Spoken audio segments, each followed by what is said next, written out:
Bonjour. J'ai déjà parlé d'une mode qui se répand chez les couples occidentaux en âge de procréer, chrétiens compris. Il faudrait renoncer à donner la vie par altruisme pour épargner la planète. Il fut un temps où le mobile du refus d'engendrer relevait de la peur de perdre sa liberté, voire d'un égoïsme assumé. Désormais encouragé par des leaders d'opinion, un refrain délétère flotte dans l'air. Nous sommes trop, vous êtes trop, ils sont trop. On entend même des personnes âgées, tentées par le suicide, décliner l'assertion sous forme interrogative à la première personne du singulier. Ne suis-je pas de trop ? Comment s'en étonner ? Dans l'atmosphère inquiète où nous respirons, ceux qui se jugent inutiles doutent soudain de leur légitimité à respirer et envisagent leur auto-exclusion. J'ai même lu une interprétation biaisée de l'Évangile sous la plume de chroniqueurs chrétiens.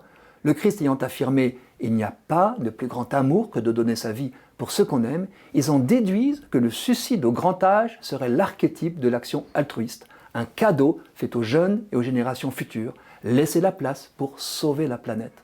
Quel malheur! Le même état d'esprit se décline donc au début de la vie.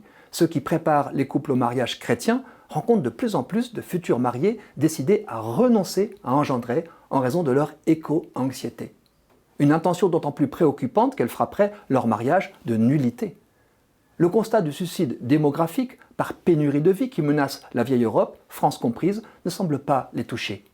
Ceux qui doutent de la sincérité de leur mobile écologique y voient un prétexte. Je préfère y déceler un élan altruiste authentique, aveuglé par une anthropologie trompeuse. Le système économique actuel n'est certes pas tenable, le pape François l'a souligné, et chacun sait que ce sont les riches qui surconsomment.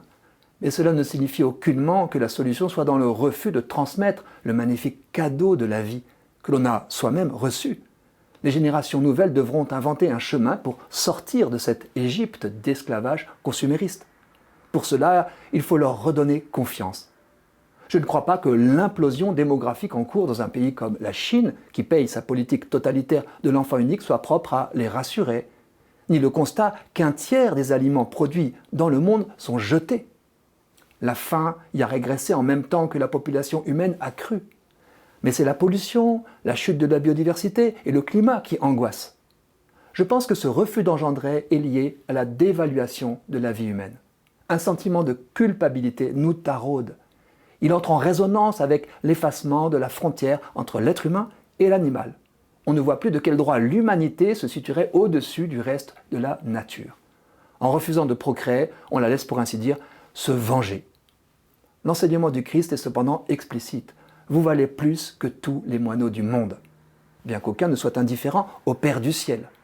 Malgré certaines circonstances dramatiques ou contestables qui marquent la conception d'une vie humaine, j'ose dire que chaque nouveau-né mérite d'être reçu comme une bonne nouvelle.